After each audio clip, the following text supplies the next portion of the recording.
specifically relates to a new addendum that came into an existence as of April this year when the purchase agreement was revised. And what I am seeing, being in the escrow business, is that there's just a complete lack of knowledge of this addendum's existence. So before I cover the new addendum and what you need to be looking out for, I'm going to take you to the past. And what is on my screen right now is page 1 of the old RPA. So this is the RPA that we used up until April of this year. And on VA and FHA financing, right here, it used to be that you would simply check this box, and it would state that seller shall pay other fees not allowed to be paid by buyer, and you had the ability to put a cap on that, not to exceed. Seller shall pay the cost of lender-required repairs, not otherwise provided for in this agreement. And again, you had the ability to put a not to exceed. So the old page 1 of the contract essentially was a blank check. I would very often get these purchase contracts. There would be no cap listed for what the seller was agreeing to pay in FHA or VA mandated or non-allowable fees. So the new contract completely and totally changed that, and it has taken away the pre-printed verbiage, and people don't seem to realize. So now we are looking at the new page 1 of the RPA that came into existence April of this year, and right here, paragraph 3C, item 3. So 3C3. For any FHA, actually I'm going to jump up here. Here is where you indicate whether or not the borrower is getting FHA or VA financing. And it simply states that it's FHA or VA. The pre-printed verbiage as far as who pays what has completely and totally disappeared. You have to jump down here to this paragraph, which says, for any FHA or VA loan specified above, buyer has 17 days after acceptance to deliver to seller written notice, CAR Form FVA, of any lender-required repairs or costs that buyer requests. Seller to pay for a repair. Seller has no obligation to pay for repairs or to satisfy the lender requirements unless otherwise agreed in writing. So I'm now getting purchase contracts that have FHA or VA marked, and buyer agents are not aware that they need to follow up with this FVA addendum. I have listing agents who are not aware that they need to be looking for this FVA addendum, and I, as escrow holder, am constantly squabbling for this addendum because I don't know who pays what until I get it.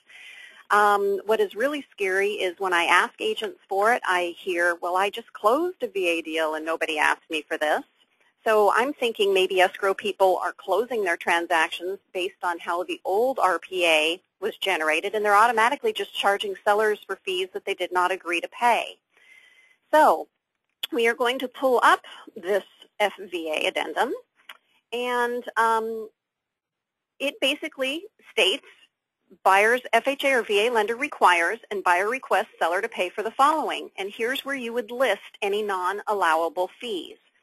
Now, there is only one non-allowable fee that an FHA buyer cannot pay at this point in time. There used to be a slew of them, but regulations changed a couple of years ago, made it much easier. The buyer is only not allowed to pay the tax service contract. It typically runs anywhere from $65 to about $90, okay? However, if a buyer is getting an FHA loan, the house has to be in good working condition, meaning a roof that doesn't leak, a heater that works, and whatnot. So if the FHA appraiser notes that there are repairs that have to be done so that this property qualifies for the FHA financing, these are items that would need to be repaired. So the purpose of changing the purchase contract was to basically let the appraisal be done and to take away that blank check that the seller was signing up for on the old contract and give the seller a good view of what it is that they have to pay. So the appraisal was to be done. This is to be completed, and at that point in time, you know exactly what the fees are that the seller will need to pay. The seller, this is basically like a counteroffer. The seller has the ability to say yes or no.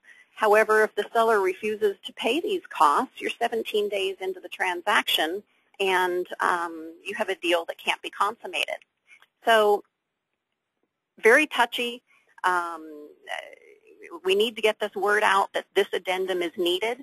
If you're a buyer's agent and you are representing the buyer, I don't know why the agents wouldn't simply just submit this form at this point in time stating that they request the seller to pay FHA non-allowable fees in an amount not to exceed $100. That would cover the tax service. VA is a little bit more complicated. There is a slew of fees that a VA buyer cannot pay. I'm going to pull up that list. So there are fees that are allowable here.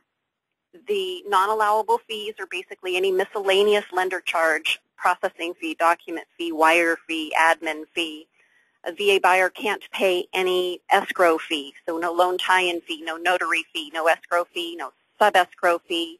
They can't pay the title miscellaneous fees, any courier fees and whatnot. So when the FHA addendum is generated, you need to be speaking to your loan officer to get a list of what the costs are so you can give a realistic expectation to the seller as to what you are asking them to pay. On a VA loan, there is a situation where the VA buyer actually can pay their own non-allowable costs. Many people don't seem to know this, but if a loan officer does not charge a 1% origination fee to the VA buyer then can pay up to 1% in non-allowable fees. Okay? So it all hinges on the 1% origination. If a borrower is paying a 1% origination fee, they cannot pay their non-allowables, and the seller would have to pay them. If the buyer is not charged a 1% origination fee, then they can pay all their costs. So it's good to know that on the agent side, so you know that you have an option if you're accepting a VA offer that your seller does not have to pay for the fees. I'm going to pull up an amendment here. I have some agents who try to hash out on the counteroffers who is going to pay what, like they did with the previous RPA. And that's fine. That works out as well. So here we just have the standard VA FHA disclosure that the property doesn't have to be purchased by the borrower if it doesn't appraise. This is the situation where we had the buyer and seller basically hash out what the seller agreed to pay, and the counter was written that the seller agreed to pay $8,000, but this included any non-allowables. So I basically clarified that, spelled it out here, and then since they've hashed out all of the payment of the costs, I went ahead and I deleted the requirement for this FVA addendum. So just to eliminate paperwork and make it a little bit more clean. So you kind of have the option of doing it the old way, and that is clarifying on a counteroffer who is paying what. But you need to make sure that you state that the costs that the seller agrees to pay are inclusive of the non-allowable fee. Okay?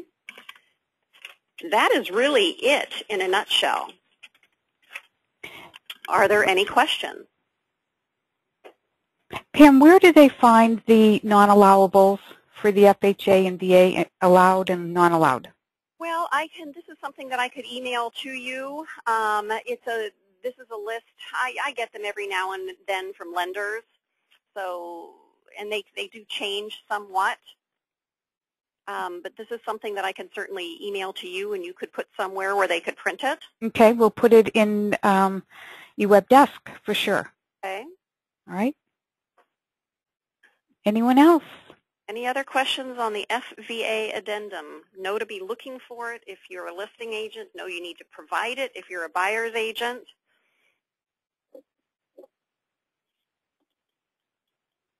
Okay.